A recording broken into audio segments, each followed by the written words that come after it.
Ces images tournées par des amateurs ont été prises 4 jours après le déconfinement à Milan. Jeudi dernier, à l'heure de l'apéritif, les bords du Navili, le canal de la ville, sont pris d'assaut par les Milanais venus profiter du beau temps. Les distances de sécurité sont ignorées. Le port du masque est aléatoire alors qu'il est obligatoire en extérieur dans toute la région lombarde. Ces images ont ulcéré l'Italie. Sur les réseaux sociaux, les yeux dans les yeux avec ses concitoyens, le maire de Milan exprime sa profonde colère. Les images d'hier au bord du canal sont honteuses. Milan a besoin de se remettre au travail. Au travail. Pas de s'amuser, mais de ramener l'argent nécessaire pour sa famille. Je ne permettrai pas que 4 têtes brûlées qui se réunissent sans masque remettent cela en question. C'est un ultimatum. Soit les choses changent aujourd'hui, soit je prends des mesures strictes dès demain à la mairie et je ferme le canal. 2 jours après cet avertissement, je me rends sur le canal pour voir si les règles de déconfinement sont respectées. Il y a moins de monde et la police veille. Il est désormais interdit de s'arrêter. Les promeneurs doivent obligatoirement être en mouvement. Personne n'est épargné. Ce retraité pensait pouvoir s'adonner à sa passion après 2 mois d'interdiction, mais il va devoir remballer sa canne à pêche. La police vous a demandé de partir ? Oui, Vous savez pourquoi ? ils m'ont dit que je ne pouvais pas pêcher ici. Pensez-vous que ces mesures sont excessives ? Je pense qu'elles n'ont aucun sens. C'est n'importe quoi. Un peu plus loin, je repère un groupe de jeunes filles sur un banc. Elles ne semblent pas être au courant des nouvelles directives. Pour moi, il y a trop de confusion. On ne sait pas ce qui est permis et ce qui n'est pas permis. Oui, les règles sont trop vagues. Chacun les interprète à sa manière. En pleine interview, je suis interrompu par un policier. Vous êtes en train de créer un rassemblement, c'est interdit. Comment ça ? 1, 2, 3, 4, et elles sont assises ici à parler avec vous. Vous devez me donner votre pièce d'identité. Vraiment, mais elles étaient déjà assises ici avant que j'arrive. Nous, quand on est arrivés, on vous a vu discuter ensemble. Vous dites que c'est ma faute ? On va vérifier ce que vous dites. Mais je suis journaliste, j'interviewe les gens pour savoir ce qui se passe ici. Interviewer des groupes, c'est pas très intelligent en ce moment. Vous auriez dû les interroger une par une. Sur les bords du canal, tout le monde est prié de circuler. L'ultimatum du maire a fait son effet. Depuis le début de la crise, je vois que dans toute l'Italie, les maires sont en première ligne contre le virus. Sur les vidéos des réseaux sociaux, ils ne mâchent pas leurs mots. Rentrez chez vous. C'est pas la peine de me regarder comme ça. Vous devez respecter le décret. C'est moi le maire de la ville, c'est moi qui fais respecter le décret. Vous devez rentrer chez vous. Rentrez chez vous, c'est tout. Autrement, j'appelle la police et elle vous emmènera de force.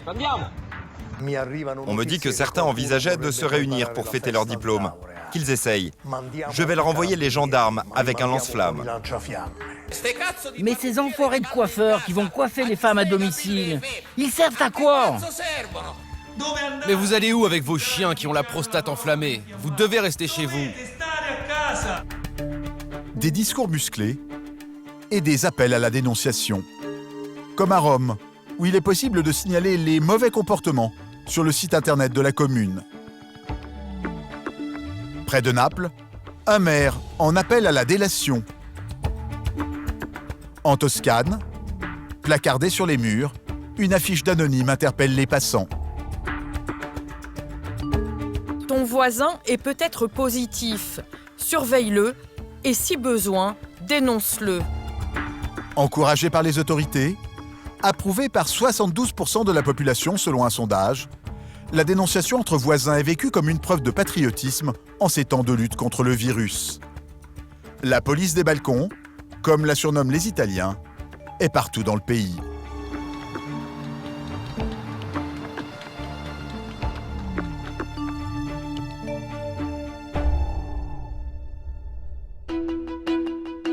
En préparant mon enquête, je découvre qu'il y a 3 ans, une société italienne a créé l'application téléphonique OneSafe.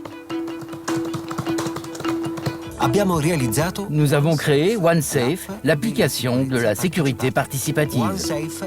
L'application permet aux citoyens de signaler depuis leur smartphone à la police municipale des incidents liés à la sécurité, agressions, vols, incendies. Et début mars, une icône coronavirus a été ajoutée. J'ai rendez-vous à 66 km de Milan, avec une municipalité de 100 000 habitants qui vient de se doter de cet outil. Piacenza est un nœud autoroutier et ferroviaire.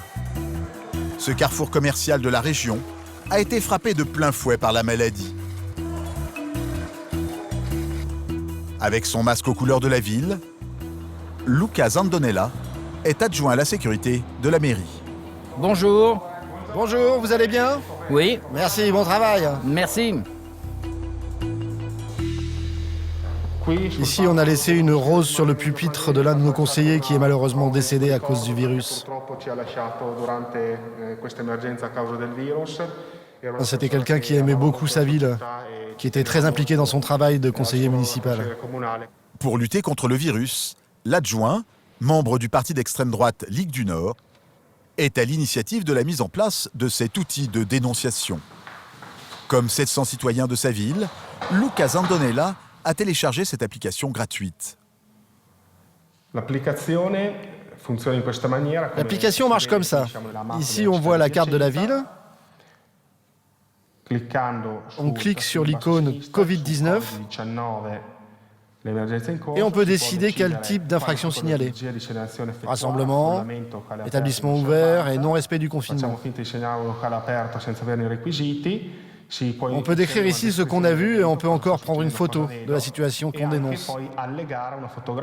Ici, on clique sur « Confirmer ». Le signalement est envoyé directement à la police. Instantanément, à l'autre bout de la chaîne, l'alerte arrive sur l'ordinateur de la police municipale.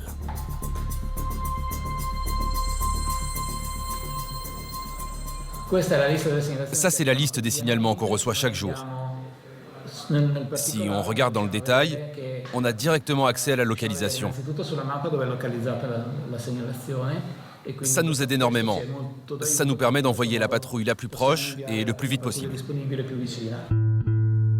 Il y a en moyenne une dizaine de signalements par jour. La police reçoit tout type de messages.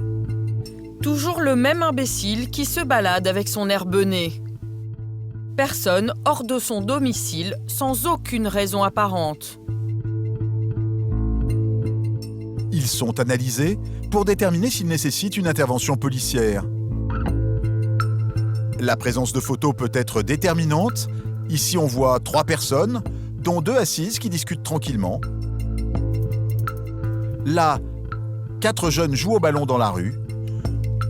2 signalements, suite auxquels la police est intervenue. À votre avis, cette application n'est-elle pas une façon d'encourager la délation entre citoyens?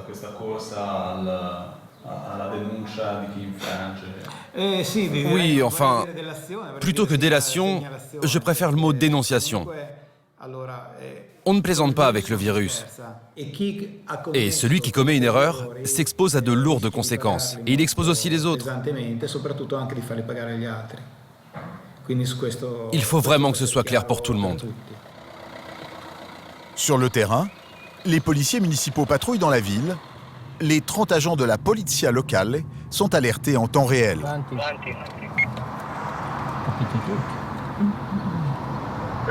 On nous a signalé un rassemblement au niveau du 15 rue San Giovanni. Une personne a dénoncé un rassemblement sur l'application. Le signalement est localisé dans un quartier populaire de Piacenza, sur un terrain de sport.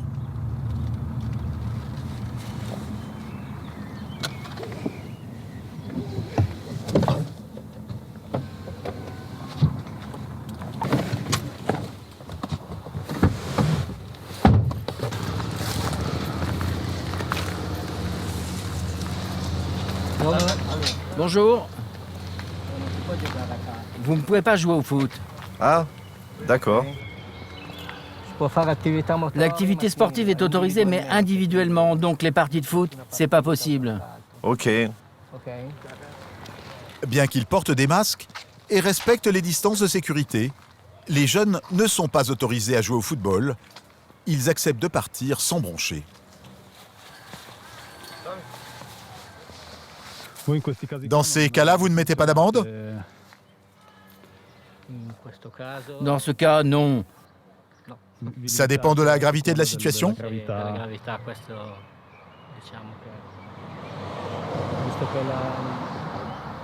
La porte était ouverte, le terrain de foot aurait dû être fermé.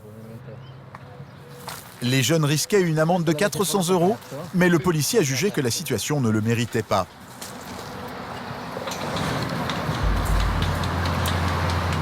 À la fenêtre d'un immeuble voisin, une dame applaudit l'intervention policière. S'agit-il de la personne qui a fait le signalement à la police? Je tente d'aller à sa rencontre pour lui poser la question. Direction le 5e étage.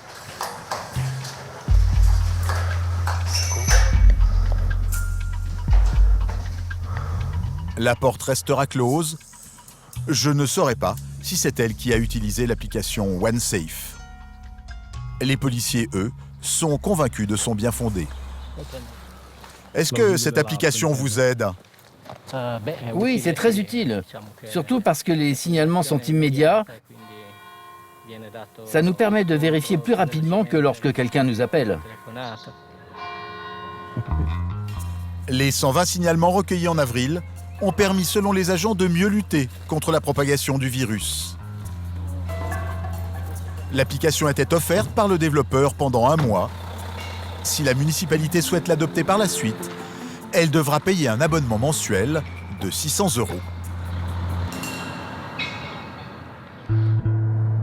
Aucune ville, même la plus tranquille, n'est épargnée par le phénomène des dénonciations.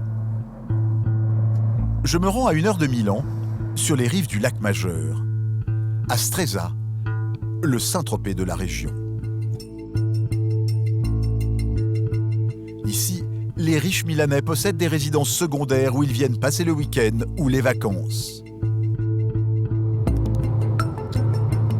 Mais depuis 2 mois, il est strictement interdit de s'y rendre, sauf pour régler des situations urgentes et dans la journée.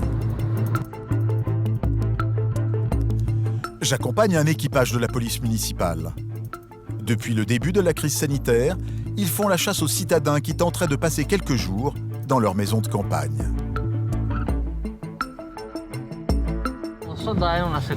On ne peut pas aller dans sa résidence secondaire pour tondre la pelouse, par exemple. Mais on peut y aller pour des travaux qui nécessitent une intervention urgente. Un arbre qui menace de s'effondrer. Ou pour préserver la propriété et les alentours. Là, c'est autorisé.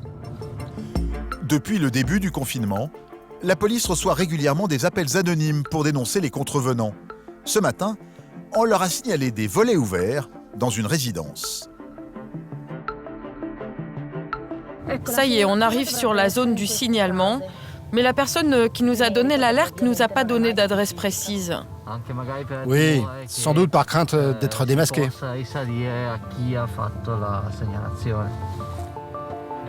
Les policiers n'ont pas l'adresse de la maison, ils savent seulement dans quel quartier elle se trouve et que des volets seraient ouverts. Ils tentent leur chance dans cette propriété.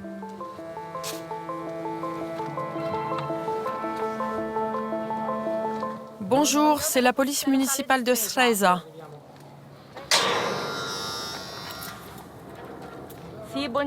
Bonjour monsieur, excusez-nous du dérangement. On nous a signalé des résidences secondaires occupées par ici. Je ne suis pas au courant. Vous êtes résident permanent? Oui. Ah, ça va. Cette maison là-bas est inoccupée. Ah oui, on a vu qu'il n'y avait personne là. Ils ne sont plus jamais venus.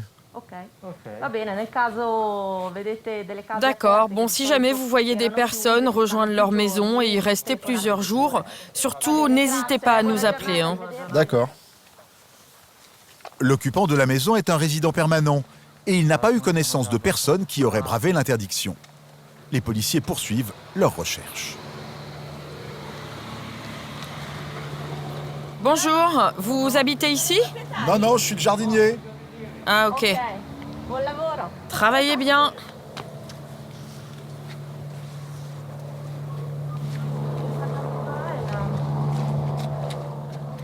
Celle-là, non. Ouais, celle qui fait chambre d'hôte non plus. On n'a pas besoin d'aller voir. Dernière tentative au bout de la rue. Et c'est peut-être la bonne.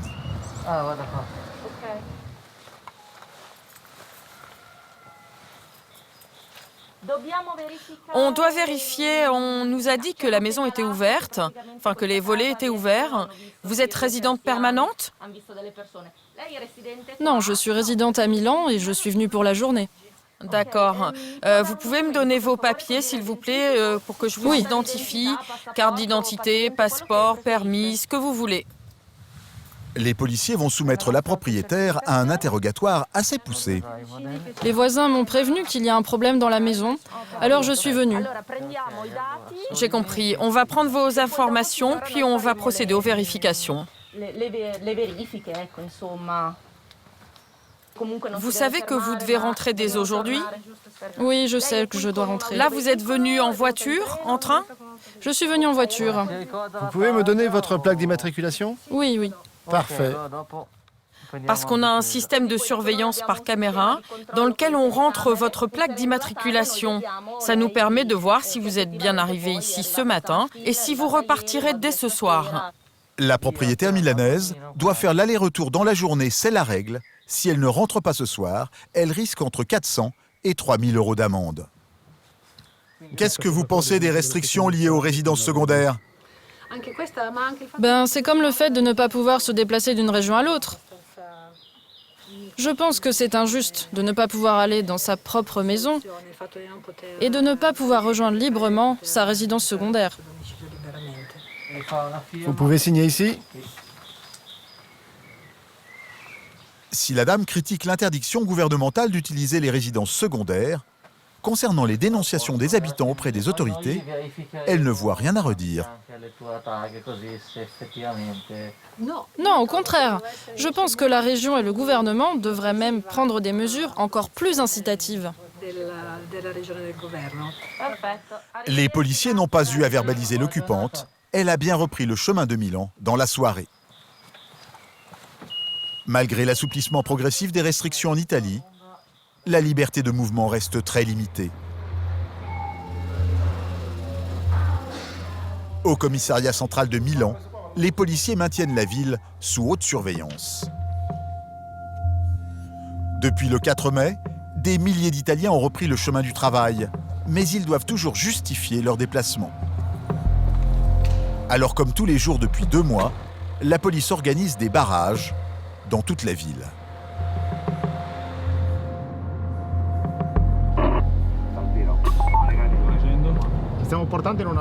On va en périphérie de la ville, sur ordre du bureau de contrôle.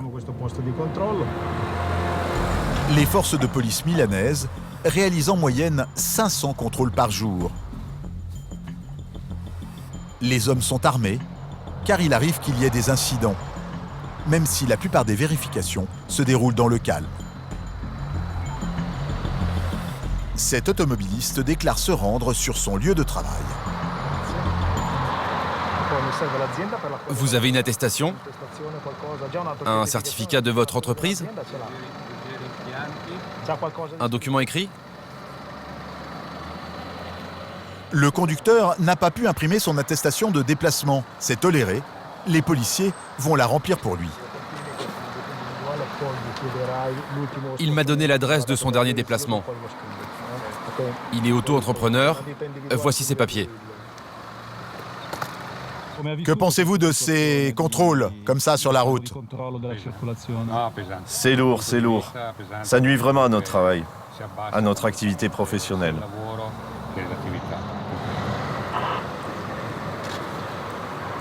Comment faites-vous pour vérifier la validité des déplacements? On essaye de vérifier tout de suite si ce que la personne nous déclare est véridique. Mais si on ne peut pas, ces vérifications sont effectuées dans un deuxième temps par un bureau spécialement dédié à ça.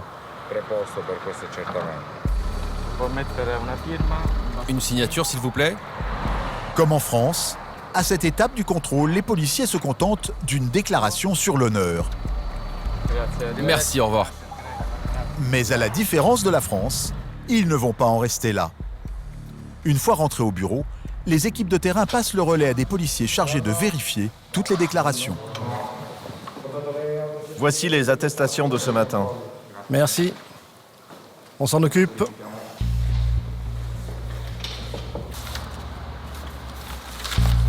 Depuis le début du confinement, 3 équipes de 9 policiers se répartissent les 500 contrôles à effectuer chaque jour. Un travail fastidieux de recherche de contacts qui va donner lieu à une étonnante procédure administrative. On va vérifier celui-là. Une fois les contacts trouvés, il faut les appeler un par un.